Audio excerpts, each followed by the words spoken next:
Hello everyone, welcome back to PCS mind. दोस्तों, आप सभी का बीपीएससी स्पेशल करंट अफेयर की इस सीरीज में स्वागत है। आज से आपकी करंट अफेयर की क्लास स्टार्ट हो रही है। आप में से काफ़ी सारे स्टूडेंट्स की डिमांड थी करंट अफेयर की क्लास लाने के लिए, तो आज से आपकी करंट अफेयर की क्लास स्टार्ट हो रही है और ये क्लास बिहार के सभी एग्जाम के लिए उपयोगी होगी। आप चाहे किसी भी एग्जाम की तैयारी कर रहे हो, आपको कोई भी एग्जाम देना हो, लाइक आपको बीपीएससी प्रीलिम्स देना हो या फिर बिहार एसएससी या फिर बिहार टीचर की जो वैकेंसी आई हुई है, आपको इनमें से किसी भी एग्जाम को देना हो, ये क्लास आपकी सभी एग्जाम के लिए उपयोगी है, इंपॉर्टेंट है। तो यहाँ पर आपका बिहार से रिलेटेड सभी करंट अफेयर्स को अच्छे से कवर किया जाएगा। आज आपकी पहली क्लास है और इस सीरीज को आपको कंटिन्यू फॉलो करना है। इस चैनल को आपको सब्सक्राइब कर लेना है, नोटिफिकेशन को ऑन करके रखना है, जैसे ही ये क्लासेस आए आप तक पहुंचती रहे। देखिए, इस करंट अफेयर की सीरीज को हम इस मैगजीन से कवर करने वाले हैं। ये मैगजीन काफ़ी अच्छी है इस एग्जाम के लिए। इसमें आपका जनवरी 2023 से जून 2023 तक का बिहार से रिलेटेड जितना भी करंट अफेयर है वो यहाँ पर अच्छे से कवर किया गया है। तो यहाँ पर आपको जितना भी लेटेस्ट डेटा है, लेटेस्ट करंट अफेयर है, वो आपका यहाँ पर अच्छे से कवर हो जाएगा। सबसे पहले आप यहाँ पर देख सकते हैं, देखिए, बिहार से संबंधित सभी प्रतियोगिता परीक्षाओं के लिए उपयोगी। तो ये करंट अफेयर की क्लास जो है ये सभी एग्जाम के लिए बिहार से रिलेटेड उपयोगी होगी। देखिए, सबसे पहले आप इस मैगजीन के इंडेक्स को देखिए, किस तरीके से हम इस सीरीज को कवर करेंगे। तो यहाँ पर आप देख सकते हैं, देखिए, ये इस मैगजीन का इंडेक्स है और टोटल इस मैगजीन के अंदर आपका 24 चैप्टर्स हैं। ये पूरा आपका करंट अफेयर यहाँ पर कवर हो जाएगा। सबसे पहला चैप्टर है यहाँ पर बिहार सामान्य परिचय। तो जो भी न्यू स्टूडेंट्स हैं, जो बिहार के बारे में ज़्यादा नहीं जानते हैं, उनके लिए ये पहला चैप्टर मस्ट है, काफ़ी इंपॉर्टेंट है, क्योंकि यहाँ पर बिहार के बारे में एक जनरल इंट्रोडक्शन आपको मिलेगा और काफ़ी इंपॉर्टेंट फैक्ट आपको इस चैप्टर में देखने के लिए मिलेंगे, जहाँ से आपके एग्जाम में क्वेश्चंस पूछे जाते हैं। और आप यहाँ पर देख सकते हैं आपके जो एग्जाम से related most important current affair है वो आपको यहाँ पर मिल जाएगा। स्वच्छता सर्वेक्षण रिपोर्ट जो भी आई है, बिहार का जो हाल फिलहाल में मंत्रिमंडल है, बिहार के महत्वपूर्ण पद और उन पर जो नियुक्ति हुई हैं, यहाँ से आपके एग्जाम में क्वेश्चंस पूछे जाते हैं। तो आप इस इंडेक्स को यहाँ पर देख सकते हैं, इन सभी चैप्टर्स को देख सकते हैं। बिहार के जो ब्रांड एम्बेसडर बने हुए हैं, यहाँ से आपका क्वेश्चन आता है। तो जितना भी लेटेस्ट डेटा है, सारा सब कुछ यहाँ पर आपका अपडेट होने वाला है। तो चलिए फिर स्टार्ट करते हैं आज की क्लास को। और आज सबसे पहले हम जो पहला चैप्टर है आपका बिहार सामान्य परिचय, इसको कवर करेंगे। और इस मैगजीन की पीडीएफ आपको टेलीग्राम पर शेयर कर दी जाएगी, तो आपको टेलीग्राम चैनल को ज्वाइन कर लेना है, वहां पर आपको इस पीडीएफ को दे दिया जाएगा। दोस्तों, आपको टेलीग्राम पर सर्च करना है @PCS Mind, तो आपको हमारा चैनल मिल जाएगा और वहीं से आप इस पीडीएफ के थ्रू इसका रिवीजन भी कर पाएंगे। देखिए, तो यहाँ पर सबसे पहला चैप्टर है आपका बिहार सामान्य परिचय। देखिए, तो बिहार से संबंधित जितना भी इम्पोर्टेंट फैक्ट्स है वो आपका यहाँ पर दिया गया है। प्रदेश का नाम, यानी कि जिस राज्य के बारे में हम यहाँ पर पढ़ रहे हैं वो है आपका बिहार। वैदिक युग में बिहार का नाम क्या था? तो वैदिक युग में बिहार का नाम था प्राच्य या पूर्व प्रदेश। मौर्य एवं गुप्त काल में बिहार का नाम क्या था? तो मौर्य या गुप्त काल में बिहार को मगध के नाम से जाना जाता था। बिहार की स्थापना कब हुई है? तो बिहार की स्थापना 1 अप्रैल 1912 को हुई थी। बिहार उड़ीसा सहित प्रेसिडेंसी से अलग हुआ। तो आपको यहाँ पर याद रखना है कि बिहार की स्थापना कब हुई थी? 1 अप्रैल 1912 को हुई थी। बिहार का स्थापना दिवस कब मनाया जाता है? 22 मार्च को मनाया जाता है। बिहार का प्रथम विभाजन कब हुआ था? तो बिहार का प्रथम बार विभाजन 1936 में हुआ था, जब बिहार से उड़ीसा को अलग करके एक अलग प्रांत का दर्जा दे दिया गया था। आपको पता है कि हमारा जो स्टेट है बिहार, इसमें पहले जो था उड़ीसा जो राज्य है अभी, और आपका जो झारखंड है, ये राज्य पहले बिहार का ही पार्ट हुआ करते थे, तो धीरे धीरे फिर इनको अलग किया गया। तो आप यहाँ पर देख सकते हैं बिहार का प्रथम बार विभाजन कब किया गया था? 1936 में किया गया था और उड़ीसा को अलग प्रांत का दर्जा दे दिया गया था। इसके अलावा द्वितीय विभाजन कब हुआ था? तो दूसरी बार विभाजन हुआ था बिहार का 15 नवंबर 2000 को, जब झारखंड को बिहार से अलग करके एक अलग राज्य का दर्जा प्रदान किया गया था। देखिए, अभी तक आपके इतने सारे इंपॉर्टेंट क्वेश्चंस बन चुके हैं इतनी सी क्लास में। आपसे पूछा जा सकता है कि मौर्य काल में बिहार का क्या नाम था? मगध। बिहार की स्थापना कब हुई थी? 1 अप्रैल 1912। बिहार का स्थापना दिवस कब मनाया जाता है? 22 मार्च को। आपसे पूछा जाएगा कि उड़ीसा को बिहार से अलग करके एक अलग राज्य कब बनाया गया था? तो ये 1936 में बनाया गया था। आपसे पूछा जा सकता है कि बिहार से झारखंड को अलग करके एक अलग राज्य का दर्जा कब दिया गया था? तो ये दिया गया था 15 नवंबर 2000 को। आपको मेरे साथ इन सभी फैक्ट्स को याद करते हुए चलना है, क्योंकि पीडीएफ आपको इसकी दे दी जाएगी तो अलग से नोट्स या लिखने की जरूरत नहीं है। देखिए, तो बिहार राज्य की राजधानी क्या है? पटना है, ये आपको पता है। पटना का संस्थापक कौन था? तो पटना का संस्थापक शेरशाह सूरी को कहा जाता है, जो कि सूर वंश से थे, और सूर वंश आपका 1540 से 45 ईस्वी तक था।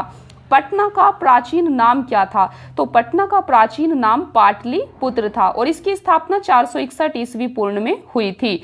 पाटलिपुत्र का संस्थापक कौन था? तो पाटलिपुत्र का संस्थापक थे उदयनी, जो कि हर्यक वंश के राजा थे। बिहार की उत्तर से दक्षिण तक लंबाई कितनी है? तो बिहार की उत्तर से दक्षिण तक लंबाई 345 किलोमीटर है। बिहार की पूर्व से पश्चिम तक चौड़ाई कितनी है? 483 किलोमीटर चौड़ाई है। समुद्र तल से बिहार की औसत ऊंचाई कितनी है? 173 फीट है, लगभग 53 मीटर। बिहार का राजकीय चिन्ह क्या है? तो बिहार का राजकीय चिन्ह है बोधि वृक्ष, जिसको पीपल भी कहा जाता है।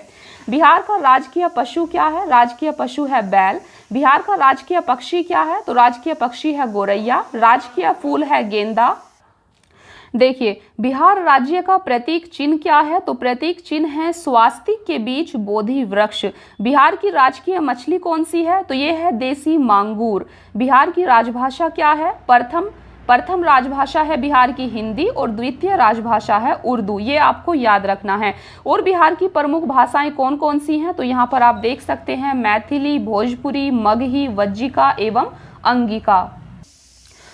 तो फ्रेंड्स, यहाँ पर हमने देखा बिहार से संबंधित महत्वपूर्ण तथ्य, जो भी बिहार से रिलेटेड इंपॉर्टेंट फैक्ट्स थे वो हमने यहाँ पर देखे।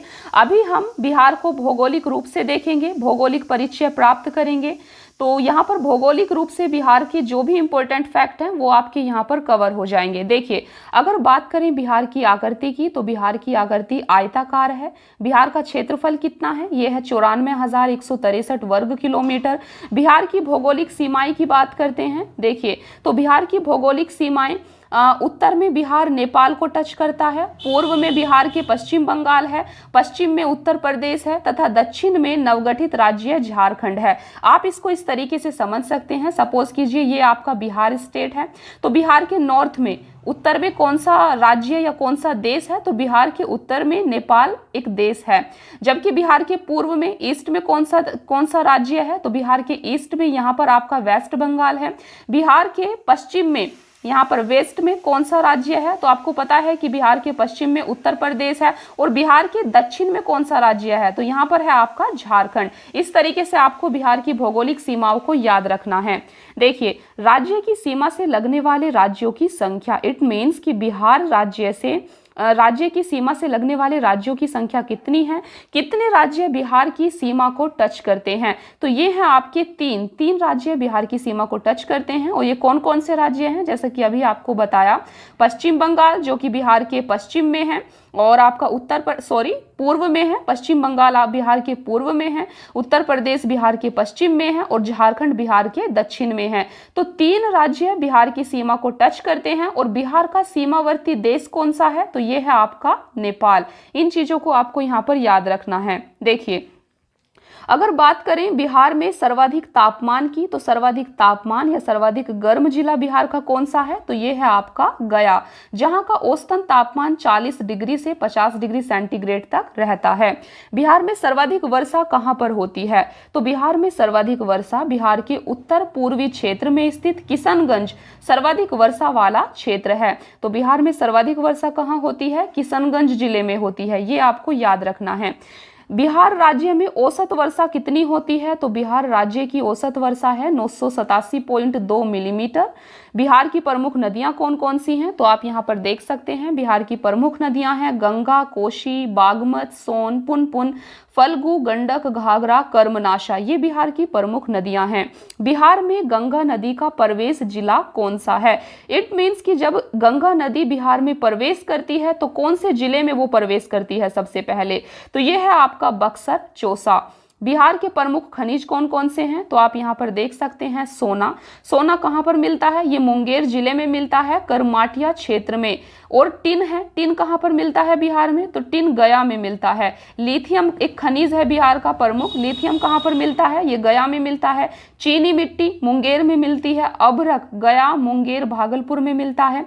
गंधक कैमूर की पहाड़ियों में मिलता है। डोलोमाइट भोजपुर में मिलता है। कोयला भागलपुर में मिलता है। तो ये बिहार के प्रमुख खनिज हैं और ये कौन से जिले में पाए जाते हैं, इनको आपको याद रखना है। देखिए, अगर बात करें बिहार राज्य का सर्वाधिक ऊंचा शिखर कौन सा है, तो ये है आपका सोमेश्वर पहाड़ी, जो कि 875 मीटर है। तो बिहार राज्य का सर्वाधिक ऊंचा शिखर कौन सा है? सोमेश्वर। नेक्स्ट है बिहार की प्रमुख नकदी फसल कौन सी है? तो बिहार की प्रमुख नकदी फसल है गन्ना, तंबाकू, आलू, पटसन इत्यादि। बिहार में चीनी मिलों की संख्या कितनी है? तो बिहार के अंदर टोटल 28 चीनी मिल हैं, जिसमें से 11 क्रियाशील हैं। बिहार की प्रमुख जनजातियां कौन सी हैं? तो बिहार की प्रमुख जनजातियां हैं संथाल, उराव, मुंडा, रजवार इत्यादि।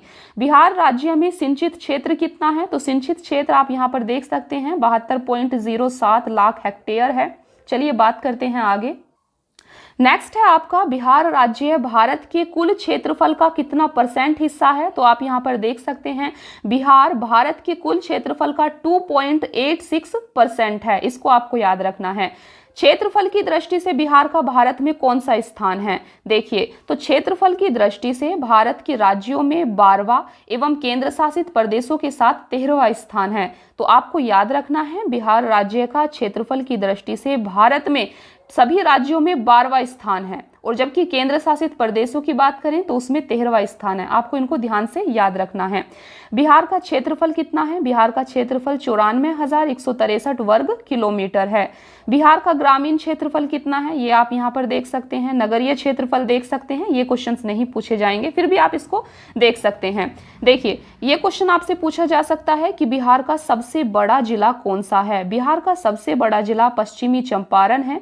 बिहार में सबसे छोटा जिला कौन सा है? तो ये है आपका शिवहर। शिवहर बिहार का सबसे छोटा जिला है। बिहार के प्रमुख त्योहार कौन सा है? तो बिहार में प्रमुख पर्व या त्योहार है छठ पूजा। इससे आप सभी परिचित होंगे। बिहार में बाढ़ प्रभावित क्षेत्र कितना है? तो ये है 68.80 लाख हेक्टेयर, जो कि बाढ़ प्रभावित क्षेत्र है। बिहार के प्रमुख पर्यटन केंद्र कौन कौन से हैं? तो ये हैं आपके गया, पटना, नालंदा, राजगीर, वैशाली, मनेर, बिहार शरीफ, पावापुरी।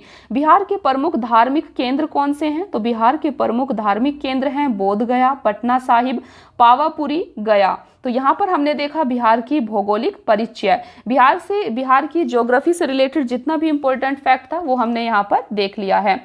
चलिए अभी बात करते हैं बिहार में सड़क नेटवर्क 2022 तक।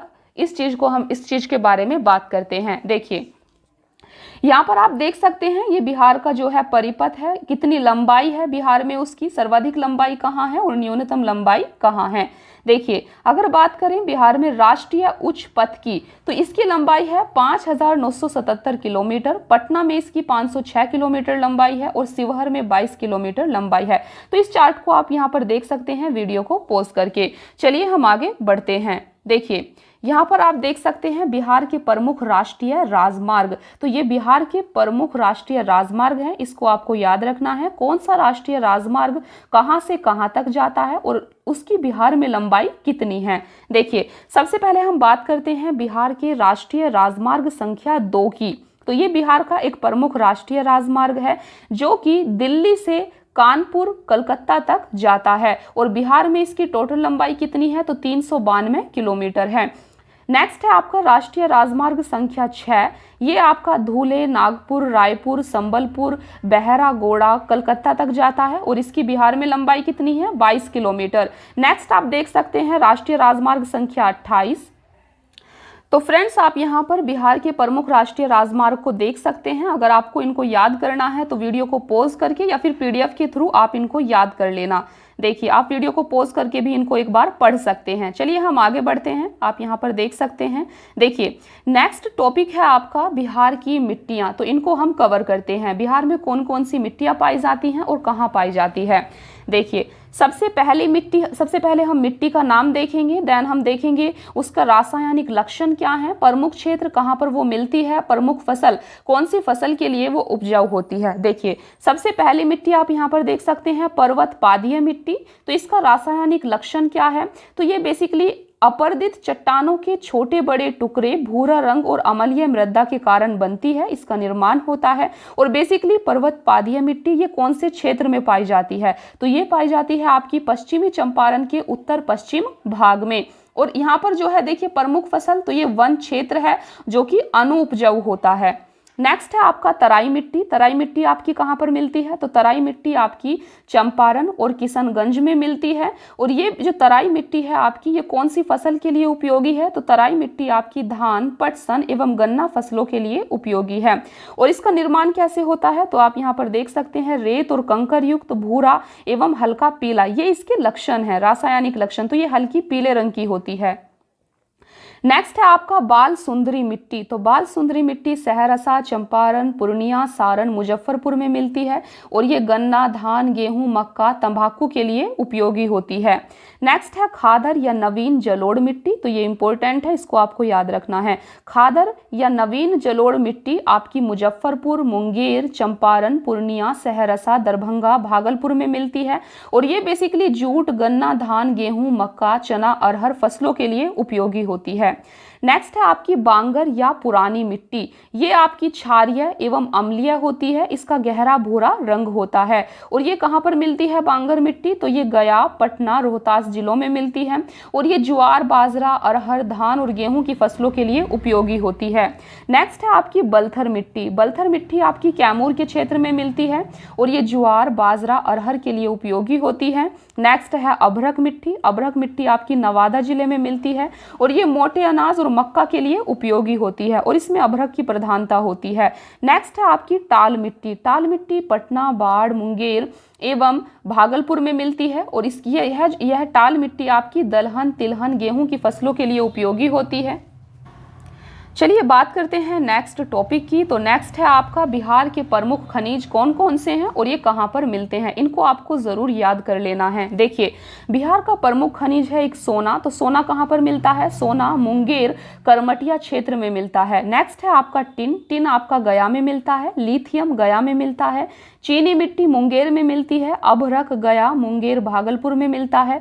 गंधक कैमूर की पहाड़ियों में मिलता है। डोलोमाइट भोजपुर में मिलता है। कोयला भागलपुर में मिलता है। देखिए, नेक्स्ट है आपका गंगा में मिलने वाली बिहार की नदियां। तो गंगा में बिहार की कौन कौन सी नदियां आकर मिलती हैं और कहाँ मिलती हैं। अक्सर ऐसा क्वेश्चन पूछा जाता है कि कौन सी नदी गंगा में कहाँ मिल रही है, कौन से स्थान पर मिल रही है। तो आप यहाँ पर देख सकते हैं। देखिए, सबसे पहली नदी है आपकी कर्मनाशा। तो कर्मनाशा गंगा में कहाँ पर मिलती है, तो कर्मनाशा गंगा में चौसा के निकट आकर मिल जाती है।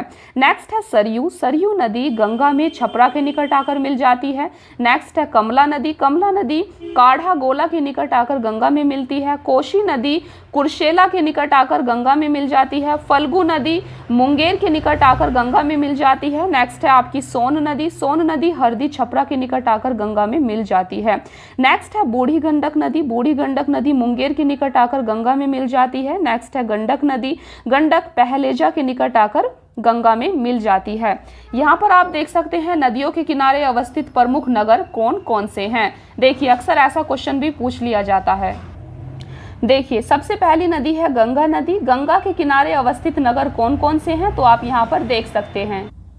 ये हैं आपके पटना, बक्सर, मोकामा, भागलपुर एवं मुंगेर। तो ये नगर आपके गंगा नदी के किनारे अवस्थित हैं। नेक्स्ट है सरयू नदी। सरयू नदी के किनारे कौन सा नगर अवस्थित है, तो ये है आपका छपरा।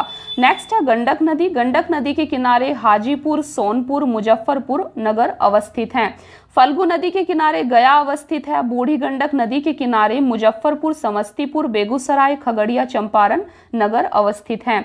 पुनपुन नदी के किनारे औरंगाबाद, जहानाबाद, पटना अवस्थित है। नेक्स्ट है आपका कमला नदी के किनारे दरभंगा नगर अवस्थित है। नेक्स्ट है सोन नदी के किनारे आपका पटना, मनेर अवस्थित है।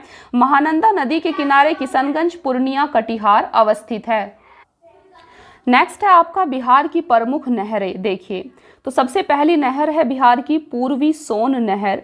पूर्वी सोन नहर सोन नदी से निकाली गई है और इससे लाभान्वित जिले हैं आपके पटना, गया, भोजपुर और औरंगाबाद। नेक्स्ट है आपकी पश्चिमी सोन नहर। पश्चिमी सोन नहर भी आपकी सोन नदी से निकाली गई है और इससे लाभान्वित जिले हैं भोजपुर, रोहतास, बक्सर। नेक्स्ट है आपकी त्रिवेणी नहर। त्रिवेणी नहर गंडक नदी पर बनाई गई है और इससे लाभान्वित जिले हैं पूर्वी चंपारण एवं पश्चिमी चंपारण।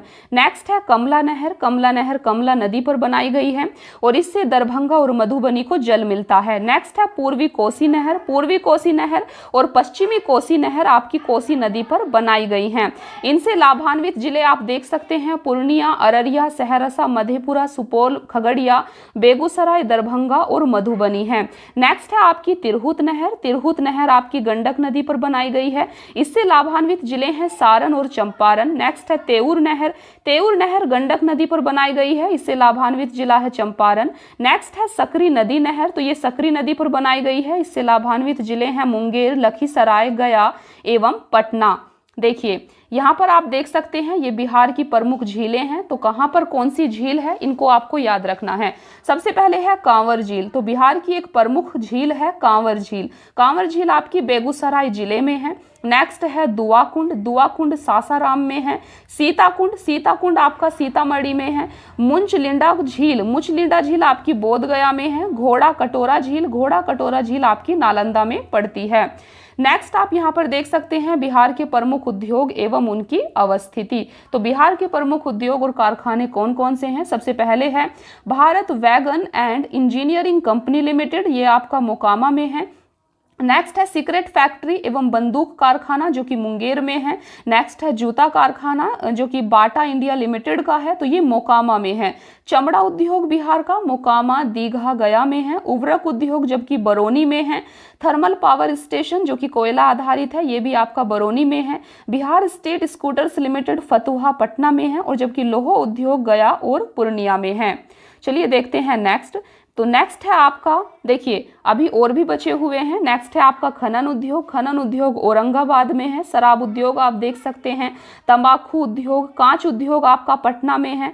रेशम उद्योग आपका भागलपुर में है। भागलपुर को आपको पता है सिल्क सिटी भी कहा जाता है। नेक्स्ट कच्चा रेशम उद्योग। रेल इंजन मरम्मत उद्योग ये आपका जमालपुर में है। रेल पहिया उद्योग, रेल इंजन, सिंदूर उद्योग आपका लखीसराय में है। नेक्स्ट है आपका सीमेंट उद्योग। सीमेंट उद्योग आपका डालमिया नगर बंजारी में है। कागज और लुगदी उद्योग आप देख सकते हैं यहाँ पर। नेक्स्ट है आपका जूट उद्योग। तो जूट उद्योग आपका पूर्णिया, कटिहार, समस्तीपुर, चंपारण, दरभंगा, सहरसा में है। दिया सलाई उद्योग कटिहार में है आपका। नेक्स्ट है आपका कालीन निर्माण। कालीन निर्माण बिहार में औरंगाबाद में होता है, इनको आपको याद रखना है। नेक्स्ट यहाँ पर आप चीनी उद्योग भी देख सकते हैं। चलिए बात करते हैं नेक्स्ट। तो नेक्स्ट आपका कुछ बिहार के यहाँ पर प्रमुख खनिज दिए गए हैं, तो इनको आपको याद करना है। देखिए सबसे पहला बिहार का प्रमुख खनिज है मैग्नीज। तो मैग्नीज बिहार में मुंगेर एवं गया जिले में मिलता है। नेक्स्ट है टिन। टिन आपका गया और देवराज में मिलता है। बॉक्साइट। बॉक्साइट मुंगेर में खड़गपुर की पहाड़ियां व रोहतास जिले में मिलता है। नेक्स्ट है अभ्रक। अभ्रक आपका गया, नवादा, मुंगेर, जमुई, नवाडीही एवं चकाई में मिलता है। नेक्स्ट है खनिज तेल। तो खनिज तेल बिहार में मुंगेर और राजगीर में मिलता है।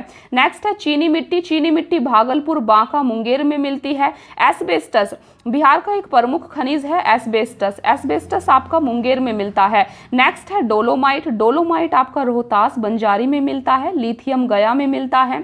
फेल्सफर। फेल्सफर गया, भागलपुर, मुंगेर, जमुई में मिलता है। चूना पत्थर आप देख सकते हैं। तो चूना पत्थर आपका रोहतास में मिलता है जो कि सर्वोत्तम प्रकार का चूना पत्थर होता है और ये रोहतास व कैमूर के पठार में पाया जाता है। नेक्स्ट है आपका पेट्रोलियम। पेट्रोलियम आपका पूर्णिया, कटिहार निकटवर्ती क्षेत्र में संभावित भंडार भंडार मिलते हैं।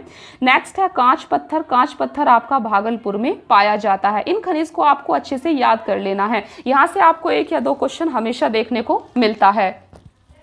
नेक्स्ट है आपका पायराइट्स। तो पायराइट्स आपका रोहतास जिले के अंतर्गत अमझोर के अतिरिक्त सोन नदी की घाटी, बंजारी और कोरियारी आदि क्षेत्र में पाया जाता है। नेक्स्ट है क्वार्ट्ज। क्वार्ट्ज आपका जमुई जिले में मिलता है। सोना। सोना आपका जमुई के करमिटिया में मिलता है। पश्चिमी चंपारण, वाल्मीकि नगर, मुंगेर में सोनी नामक स्थान पर सोने को खोजा गया है। नेक्स्ट है सीसा। सीसा आपका भागलपुर में मिलता है। मैग्नीज मुंगेर एवं गया में मिलता है। तो ये रिपीट भी किया गया है, देखिए यहाँ से रिपीट कर दिया गया है। टीना मैं बता चुकी हूँ आपको, ये गया देवराज में मिलता है। चलिए बात करते हैं बिहार के कृषि प्रदेश के बारे में। देखिए तो ये बिहार का कृषि प्रदेश है। यहाँ पर कौन सी प्रमुख फसल होती है और उनकी भौगोलिक विशेषता क्या है, यहाँ पर हम इस चीज को समझेंगे। देखिए सबसे पहले है बिहार का कृषि प्रदेश में उत्तर पूर्वी मैदान। तो उत्तर पूर्वी मैदान में बिहार के चावल और जूट की प्रमुख फसल उगाई जाती है। और इसकी भौगोलिक विशेषता क्या है, देखिए तो उत्तर पूर्वी मैदान बेसिकली ये बाढ़ का मैदान है और किले मिट्टी, पर्याप्त उर्वरता, यहाँ पर किले मिट्टी पाई जाती है जो कि पर्याप्त उर्वर होती है फसलों के लिए। पर्याप्त वायुमंडलीय आर्द्रता यहाँ पर पाई जाती है। वर्षा 125 सेंटीमीटर से अधिक यहाँ पर होती है। तो ये इसकी भौगोलिक विशेषता है। नेक्स्ट है उत्तर पश्चिमी कृषि प्रदेश। तो बिहार का जो उत्तरी पश्चिमी कृषि प्रदेश है, यहाँ पर चावल और गन्ने की फसल की जाती है। देखिए यहाँ पर वर्षा 125 सेंटीमीटर से कम, लेकिन गंडक, कमांड एवं भूजल से सिंचाई होती है। पुराने जलोढ़ के मैदान यहाँ पर पाए जाते हैं। मिट्टी में अधिक नमी रखने की क्षमता और मिट्टी में चूने का अधिक अंश यहाँ पर पाया जाता है। नेक्स्ट है उत्तर मध्यवर्ती मैदान। उत्तर मध्यवर्ती मैदान में चावल, मक्का, गेहूं की फसलें उगाई जाती हैं। यहाँ पर गंडक से लेकर कोसी के बीच का क्षेत्र है। तो ये क्षेत्र बेसिकली आपका गंडक नदी और कोसी नदी के बीच का क्षेत्र है। ये बाढ़ का मैदान है, तो यहाँ पर बाढ़ भी आती है। हल्के और किले प्रधान यहाँ पर मिट्टी पाई जाती है। यहाँ पर अनुकूल वर्षा होती है। नहर है, नलकूपों द्वारा क्षेत्रों में रबी फसलों की भी कृषि की जाती है। तो यहाँ पर नहर और नलकूपों के द्वारा सिंचाई भी की जाती है। नेक्स्ट है बिहार का उत्तर पूर्वी मैदान। तो यहाँ पर चावल और जूट की फसल उगाई जाती है। यहाँ ये बाढ़ का मैदान है, बाढ़ आती है यहाँ पर, और किले मिट्टी पाई जाती है। पर्याप्त उर्वर होता है यह क्षेत्र, पर्याप्त उर्वरता पाई जाती है। पर्याप्त वायुमंडलीय आर्द्रता होती है। वर्षा 125 सेंटीमीटर से अधिक होती है। नेक्स्ट है उत्तर पश्चिमी कृषि क्षेत्र। तो उत्तर पश्चिमी कृषि क्षेत्र में बिहार में चावल और गन्ने की फसल की जाती है। यहाँ पर वर्षा 125 सेंटीमीटर से कम, लेकिन गंडक और कमांड और भूजल से सिंचाई की जाती है। यहाँ पर पुराने जलोढ़ के मैदान पाए जाते हैं। मिट्टी में अधिक नमी रखने की क्षमता और मिट्टी में चूने का अधिक अंश यहाँ पर पाया जाता है। नेक्स्ट है आपका उत्तर मध्यवर्ती मैदान। उत्तर मध्यवर्ती मैदान में चावल, मक्का, गेहूं की फसल की जाती है। गंडक से लेकर कोसी के बीच का यह क्षेत्र है। यह बाढ़ का मैदान है। हल्की और किले प्रधान मिट्टी होती है। अनुकूल वर्षा होती है। नहर, नलकूपों द्वारा रबी फसलों की सिंचाई की जाती है। नेक्स्ट है दक्षिण पश्चिमी मैदान। तो बिहार के दक्षिण पश्चिमी मैदान में चावल, गन्ना, गेहूं की फसल की जाती है। यहाँ पर खड़गपुर पहाड़ी के पश्चिम स्थित मैदानी क्षेत्र है और सिंचित क्षेत्र मैदान है। सोन कमांड क्षेत्र, देखिए क्षेत्र में चावल, गन्ना और गेहूं की प्रधानता पाई जाती है। नेक्स्ट है दक्षिण पूर्वी मैदान। तो बिहार के दक्षिण पूर्वी मैदान में चावल, मक्का, गेहूं, गन्ने की फसल उगाई जाती है। वर्षा 125 सेंटीमीटर से अधिक होती है। सिंचाई के अभाव में सूखे की अधिकता। तो सूखे की अधिकता अभी तक आपको कहां देखने को मिली है, दक्षिण पूर्वी मैदान में। देखिए नेक्स्ट है आपका यहाँ पर प्रमुख फसल का उत्पादन तथा उत्पादकता में प्रथम जिले। तो यहाँ से आपके काफी क्वेश्चंस पूछे जाते हैं। देखिए हम यहाँ पर बात करेंगे फसल की, उत्पादन की और उत्पादकता की। देखिए तो आप यहाँ पर देख सकते हैं बिहार में चावल का उत्पादन सबसे ज्यादा कहाँ पर किया जाता है, तो रोहतास जिले में किया जाता है। और उत्पादकता में चावल की सबसे प्रथम स्थान पर है आपका पश्चिमी चंपारण। नेक्स्ट है गेहूं। गेहूं की फसल सबसे ज्यादा रोहतास में की जाती है और बेगूसराय उत्पादकता में प्रथम स्थान पर है। नेक्स्ट है मक्का। मक्का आपका कटिहार में उगाया जाता है। मक्का का कटिहार में उत्पादन किया जाता है और अररिया मक्का के उत्पादकता में प्रथम स्थान पर है। नेक्स्ट है दलहन। दलहन पशुधन का उत्पादन पटना में किया जाता है सबसे ज़्यादा, और जहानाबाद उत्पादकता के मामले में प्रथम स्थान पर है। देखिए, आलू का उत्पादन पटना में किया जाता है, आम का दरभंगा, अमरूद नालंदा, प्याज नालंदा, मछली मधुबनी। यहाँ पर आप देख सकते हैं, देखिए कुछ प्रमुख फसलें और उनका उत्पादक क्षेत्र दिया गया है। सबसे पहले है गेहूं। गेहूं बागमती के कछारी क्षेत्र में उगाया जाता है। और नेक्स्ट है मक्का। मक्का गंगा के उत्तरवर्ती भाग में उगाया जाता है, इसका उत्पादन किया जाता है। गन्ना, गन्ने का गंडक एवं कोसी के मध्य मैदानी भाग में उत्पादन किया जाता है। ज्वार का शाहाबाद क्षेत्र में, जूट का पूर्णिया में, मसूर दाल का पटना में, सरसों का पूर्णिया में। देखिए, नेक्स्ट है आपका राष्ट्रीय स्तर पर प्रमुख फसलों के उत्पादन में बिहार का कौन सा स्थान है, इसको आपको याद रखना है। अभी हम नेशनल लेवल की बात कर रहे हैं, राष्ट्रीय स्तर की बात कर रहे हैं। देखिए, तो बिहार का गेहूं के उत्पादन में इंडिया के अंदर छठा स्थान है। तो कौन सा स्थान है बिहार का गेहूं के उत्पादन में? छठा स्थान है। बिहार का मक्का के उत्पादन में इंडिया में तीसरा स्थान है। धान में बिहार का छठा स्थान है। जूट में दूसरा स्थान पर है, ये आपको याद कर लेना है। सूर्यमुखी के उत्पादन में तीसरे स्थान पर है। फल के उत्पादन में छठे स्थान पर है। सब्जी के उत्पादन में तीसरे स्थान पर है। लीची के उत्पादन में पहले स्थान पर है। मशरूम के उत्पादन में तीसरे स्थान पर है। मछली के उत्पादन में चौथे स्थान पर है। आलू के उत्पादन में तीसरे स्थान पर है। कद्दू के उत्पादन में प्रथम स्थान पर। मखाना के उत्पादन में प्रथम स्थान पर है। आम के उत्पादन में तीसरे स्थान पर है। भिंडी के उत्पादन में तीसरे स्थान पर, और फूल गोभी के उत्पादन में तीसरे स्थान पर है। इनको आपको याद रखना है, ये इंडिया में बिहार का स्थान है उत्पादन की दृष्टि से। नेक्स्ट है आपका बिहार की लघु जल विद्युत परियोजनाएं। तो यहाँ पर हम बिहार की लघु जल विद्युत परियोजनाओं की बात करेंगे।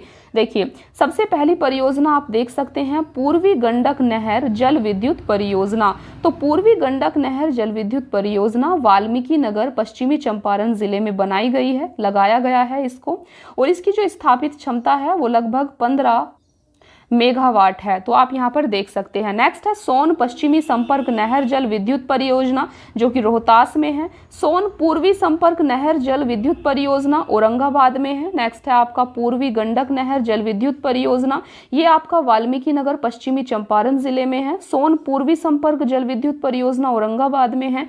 कोसी जल विद्युत परियोजना सुपौल जिले में है। और यहाँ पर देख सकते हैं अगनूर लघु जल विद्युत परियोजना, जो कि अरवल में है। ढेलाबाग लघु जल विद्युत परियोजना रोहतास में है। अगनूर लघु जल विद्युत परियोजना अरवल में है। तो इनको आप यहाँ पर देख सकते हैं। देखिए, इसको आप समझिए, त्रिवेणी संपर्क नहर जल विद्युत परियोजना पश्चिमी चंपारण में है। यहाँ पर आप इनको पढ़ सकते हैं। चलिए बात करते हैं आगे, तो ये काफ़ी इंपॉर्टेंट है। देखिए, बिहार के चर्चित व्यक्तियों के उपनाम यहाँ पर दिए गए हैं। सबसे पहले कुंवर सिंह। कुंवर सिंह का उपनाम है बाबू, तो कुंवर सिंह को बाबू के नाम से भी जाना जाता है। राजेंद्र प्रसाद। राजेंद्र प्रसाद का उपनाम है देशरत्न और अजात शत्रु, तो राजेंद्र प्रसाद को अजात शत्रु और देशरत्न के नाम से भी जाना जाता है। नेक्स्ट है आपके जयप्रकाश नारायण। जयप्रकाश नारायण को लोकनायक के नाम से भी जाना जाता है। श्री कृष्ण सिंह। श्री कृष्ण सिंह को बिहार केसरी के नाम से जाना जाता है, इनको आपको याद रखना है। नेक्स्ट है रामधारी सिंह दिनकर। रामधारी सिंह दिनकर को राष्ट्र कवि के नाम से जाना जाता है। अनुग्रह नारायण सिंह। अनुग्रह नारायण सिंह को बिहार विभूति के नाम से जाना जाता है। नेक्स्ट है विद्यापति। विद्यापति को मैथिल कोकिल के नाम से जाना जाता है। नेक्स्ट है जगजीवन राम। जगजीवन राम को बाबूजी के नाम से जाना जाता है। तो आपको इन चर्चित व्यक्तियों के उपनाम को याद रखना है। नेक्स्ट है बिहार के भारत रत्न प्राप्त व्यक्ति। बिहार में किन व्यक्तियों को भारत रत्न प्राप्त है? तो आप देख सकते हैं यहाँ पर 4 व्यक्तियों को बिहार में भारत रत्न से सम्मानित किया गया है। सबसे पहले है राजेंद्र प्रसाद। राजेंद्र प्रसाद को 1962 में भारत रत्न से सम्मानित किया गया था। दूसरे हैं जाकिर हुसैन। जाकिर हुसैन को 1963 में भारत रत्न से सम्मानित किया गया था। नेक्स्ट है आपके जयप्रकाश नारायण। जयप्रकाश नारायण को 1999 में भारत रत्न से सम्मानित किया गया था। नेक्स्ट है आपके बिस्मिल्लाह खां। बिस्मिल्लाह खां को 2001 में भारत रत्न से सम्मानित किया गया था। नेक्स्ट है आपका प्रमुख व्यक्तियों के जन्म स्थल। तो आप यहाँ पर देख सकते हैं जो भी बिहार के प्रमुख व्यक्ति हैं वो कहाँ पर उनका जन्म हुआ था। सबसे पहले है राजेंद्र प्रसाद। राजेंद्र प्रसाद का जन्म सिवान के जीरादेई नामक स्थान पर हुआ था। कुंवर सिंह का जन्म भोजपुर के जगदीशपुर में हुआ था। जयप्रकाश नारायण का जन्म छपरा जिले के सिताब दियारा नामक स्थान पर हुआ था। श्री कृष्ण सिंह का जन्म मुंगेर जिले के बरभीगा में हुआ था। रामधारी सिंह दिनकर का जन्म बेगूसराय के सिमरिया में हुआ था। अनुग्रह नारायण सिंह का जन्म औरंगाबाद के पोयवा में हुआ था। फणीश्वर नाथ रेणु का जन्म अररिया के ओराही हिंगना में हुआ था। रामवृक्ष बेनीपुरी का जन्म मुजफ्फरपुर के बेनीपुर में हुआ था। इनको आपको यहाँ पर याद रखना है। देखिए नेक्स्ट है गुरु गोविंद सिंह। गुरु गोविंद सिंह का जन्म पटना सिटी में हुआ था। सच्चिदानंद सिन्हा का जन्म आरा में हुआ था। अली इमाम का जन्म नेऊरा पटना में हुआ था। और देख सकते हैं आप कर्पूरी ठाकुर का जन्म समस्तीपुर में हुआ था। नीतीश कुमार का जन्म पटना कल्याणपुर बख्तियारपुर में हुआ था। सहजानंद सरस्वती जो कि एक किसान आंदोलन से जुड़े हुए रहे हैं, तो सहजानंद सरस्वती का जन्म पटना बिहटा में हुआ था। मजहरुल हक का जन्म पटना के बहपुरा में हुआ था। जगजीवन राम का जन्म भोजपुर के चंदवा में हुआ था। नागा अर्जुन का जन्म दरभंगा के तरोनी में हुआ था। अश्वघोष का जन्म पटना पाटलिपुत्र में हुआ था। तो यहाँ पर आपने देखा बिहार के प्रमुख व्यक्तियों का जन्म स्थान। नेक्स्ट है बिहार की प्रमुख संस्थाएं और उनका स्थापना वर्ष। इनको भी आपको याद रखना है। सबसे पहले है बिहार राज्य पुरातात्विक संघ पटना। इसकी स्थापना 1936 में की गई थी। नेक्स्ट है बिहार रिसर्च सोसाइटी पटना। 1915 में इसकी स्थापना की गई थी। बिहार राष्ट्रभाषा परिषद पटना 1950 में इसकी स्थापना की गई थी। मैथिली साहित्य परिषद पटना 1939 में इसकी स्थापना की गई थी। बिहार उर्दू अकादमी पटना 1975 में इसकी स्थापना की गई थी। बिहार मानवाधिकार आयोग पटना 2000 में इसकी स्थापना की गई थी। मिथिला संस्कृत विद्यापीठ दरभंगा 1951 में इसकी स्थापना की गई थी। चलिए बात करते हैं आगे। तो यहाँ पर आप देख सकते हैं अभी हम बिहार के एक राजनीतिक परिचय की बात करेंगे। तो पॉलिटिकल इंट्रोडक्शन यहाँ पर हम बिहार का प्राप्त करेंगे जो कि मोस्ट इंपोर्टेंट है। इसको आपको अच्छे से याद कर लेना है। देखिए अगर बात करें बिहार में विधायिका की, तो विधायिका बिहार राज्य की विधायिका द्विसदनीय है। द्विसदनीय का मतलब है बिहार में विधानसभा और विधान परिषद दोनों हैं। तो बात करते हैं विधानसभा सदस्यों की संख्या। बिहार राज्य में विधानसभा में कितने सदस्य हैं? तो टोटल 243 बिहार की विधानसभा में सदस्य हैं, जिसमें से देखिए विधानसभा में एससी और एसटी की आरक्षित सीटें कितनी हैं ये आपको याद रखना है। तो बिहार की विधानसभा में एससी के लिए 38 और एसटी के लिए 2 सीटें रिजर्व हैं। बात करें अगर विधान परिषद की, तो बिहार की विधान परिषद में सदस्यों की संख्या कितनी है? तो ये है 75। लोकसभा में बिहार का प्रतिनिधित्व कितना है? तो लोकसभा में बिहार की कितनी सीटें हैं? तो ये हैं आपकी 40। नेक्स्ट है लोकसभा में अनुसूचित जाति की आरक्षित सीटें कितनी हैं बिहार में? तो ये हैं टोटल 6। नेक्स्ट है राज्यसभा में बिहार का प्रतिनिधित्व कितना है? तो टोटल बिहार से राज्यसभा में 16 सीटें हैं। नेक्स्ट है बिहार में जिलों की संख्या कितनी है? देखिए बिहार में टोटल आपके 38 जिले हैं और 38वां जिला आपका अरवल बना है। नेक्स्ट है बिहार राज्य में प्रमंडल कितने हैं? तो बिहार राज्य में टोटल 9 प्रमंडल हैं, यहाँ पर आप देख सकते हैं। बिहार में अनुमंडलों की संख्या कितनी है? तो टोटल अनुमंडल बिहार में 101 है। प्रखंडों की संख्या 534 है। शहरों की संख्या 199 है। बिहार का उच्च न्यायालय कहाँ पर है? तो बिहार का उच्च न्यायालय पटना उच्च न्यायालय है, जिसकी स्थापना 1916 में की गई थी। नेक्स्ट है पटना उच्च न्यायालय का प्रथम मुख्य न्यायाधीश कौन था? तो ये थे आपके सर एडवर्ड मेंडेडर्स चैम्पर्स चामियार। नेक्स्ट है भारतीय संविधान की 8वीं अनुसूची में शामिल बिहारी भाषाएं कौन कौन सी हैं? तो ये हैं आपकी हिंदी, उर्दू और मैथिली भाषा, जो कि भारतीय संविधान की 8वीं अनुसूची में शामिल है। नेक्स्ट है राज्य में राजस्व ग्रामों की संख्या कितनी है? तो ये है टोटल 45,103। नेक्स्ट है आपका बिहार में महानगर कितने हैं? तो ये है 1 जो कि पटना है। नेक्स्ट है 1 लाख से अधिक जनसंख्या वाले नगरों की संख्या कितनी है बिहार में? तो टोटल 19 है। नेक्स्ट है विधानसभा में अनुसूचित जनजाति के लिए कितनी सीटें आरक्षित हैं? आरक्षित सीटें कौन कौन सी हैं? तो बिहार की विधानसभा में अनुसूचित जनजाति के लिए टोटल 2 सीटें रिजर्व हैं, और जो कि आपकी कटोरिया एवं मनिहारी हैं। इनको आपको अच्छे से याद रखना है। तो फ्रेंड्स आज की क्लास में इतना ही। आज की क्लास आपकी बिहार के एक जनरल इंट्रोडक्शन पर आधारित थी और आज की क्लास में जो भी डेटा आपको बताया गया है वो लेटेस्ट डेटा है। तो आप मान सकते हैं आज आपकी करंट अफेयर की पहली क्लास थी और दूसरी क्लास आपकी एग्जाम बूस्टर 2023 को लेकर होगी, जहां पर हम प्योरली करंट अफेयर की बात करेंगे।